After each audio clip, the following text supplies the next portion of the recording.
ಸ್ನೇಹಿತರೆ ನಿಮಗೆ ಅಸಿಡಿಟಿ ಜಾಸ್ತಿ ಇರುತ್ತೆ, ಅಲ್ಸರ್ಸ್ ಆಗಿರುತ್ತೆ ಅಥವಾ ಗ್ಯಾಸ್ಟ್ರಿಕ್ ಹೊಟ್ಟೆ ಉರಿ ಎಲ್ಲ ಸಿಕ್ಕಾಪಟ್ಟೆ ಇತ್ತು ಅಂದರೆ ಒಂದು ವೆರಿ ಇಂಪಾರ್ಟೆಂಟ್ ಟಿಪ್ ಅಂದರೆ ಅಲ್ಲಿ ನಮ್ಮ ಕರಳಲ್ಲಿ ಬ್ಯಾಡ್ ಮೈಕ್ರೋಬಯೋಮ್ ಜಾಸ್ತಿ ಇರುತ್ತೆ, ಗುಡ್ ಮೈಕ್ರೋಬಯೋಮ್ ಕಮ್ಮಿ ಇರುತ್ತೆ. ಅದಕ್ಕೆ ಏನು ಮಾಡಬೇಕು ಅಂದರೆ one of the best method ನಮ್ಮ ಎಲ್ಲ ಪೇಷಂಟ್ಸ್ ಮಾಡ್ತಿರ್ತಕ್ಕಂಥದ್ದು, ಫಸ್ಟ್ ಈ ಕಾಫಿ ಟೀ ಗೋಧಿ ಮೈದಾ ಇವೆಲ್ಲ ಅವಾಯ್ಡ್ ಮಾಡ್ಕೊಂಡ್ಬಿಡ್ಬೇಕು. ಆಲ್ರೆಡಿ ಬಿಟ್ಟಿರ್ತೀರ ಸಕ್ಕರೆ ರಿಫೈಂಡ್ ಆಯಿಲ್ಲ.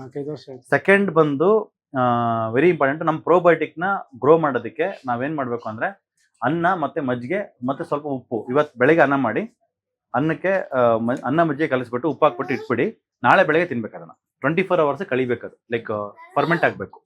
ಆಗ ಗುಡ್ ಮೈಕ್ರೋಬಯೋಮ್ ಬೆಳೆಯುತ್ತೆ. ಅದ್ರ ಜೊತೆಗೆ ಒಂದು ಮನೇಲಿ ಮಾಡಿರ್ತಕ್ಕಂಥ ಒಂದು ಉಪ್ಪಿನಕಾಯಿ, ಖಾರ ಜಾಸ್ತಿ ಇಲ್ದಂಗೆ ಒಂದು ಉಪ್ಪಿನಕಾಯಿ, ಮಾಮೂಲಿ ಪಿಕ್ಕಲು ನಾಳೆ ಬೆಳಗ್ಗೆ ತಿನ್ನಿ. ಮತ್ತೆ ನಾಳೆ ಬೆಳಗ್ಗೆ ಅನ್ನ ಮಾಡ್ತಿರಲ್ಲ ಅದನ್ನ ನಾಡಿದ್ದು ಬೆಳಗ್ಗೆ ತಿನ್ನಿ. ಆ ಸೈಕಲ್ ಹಂಗೆ ಕಂಟಿನ್ಯೂ ಆಗಲಿ.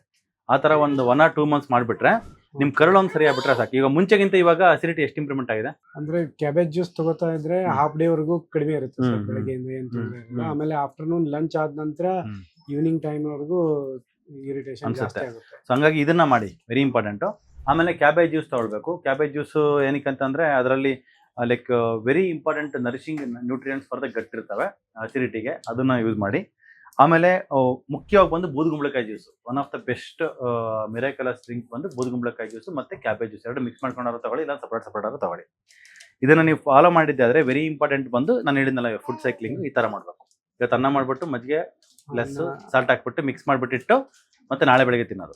ನಾಳೆ ಮಾಡ್ಬಿಟ್ಟು ಓವರ್ ನೈಟ್ ಸೋಕ್ ಮಾಡಿ, ಓವರ್ ನೈಟ್ 24 hours ಸೋಕ್ ಮಾಡಿ, 12 hours ಮಾಡಿ 1 month ಯೂಸ್ ಮಾಡಿ. 12 hours ಬೇಡ, 24 hours ಮಾಡಿ, 24 hours 48 hours ಮಾಡಿ.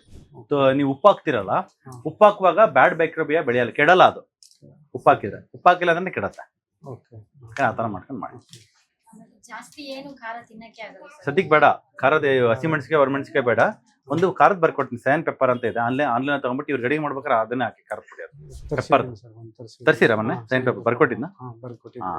ಸೈನ್ ಪೆಪ್ಪರ್ ಯೂಸ್ ಮಾಡಿ, ಅದೇ ಅಡಿಗೆ ಅದೇ ಯೂಸ್ ಮಾಡಿ. ಅದು ತಗೊಂಡ್ರೆ ಏನಾಗಲ್ಲ ತಾನೆ? ಇಲ್ಲ, ನೀವು ಅದು ಯೂಸ್ ಮಾಡಿ, ಎಲ್ಲರಿಗೂ ಯೂಸ್ ಮಾಡಿ. ಅದು ತುಂಬಾ ಒಳ್ಳೇದು, ನಿಮ್ಗೂ ಒಳ್ಳೇದು ಜಾಯಿಂಟ್ ಪೇನ್ಗೆ. Okay, thank you.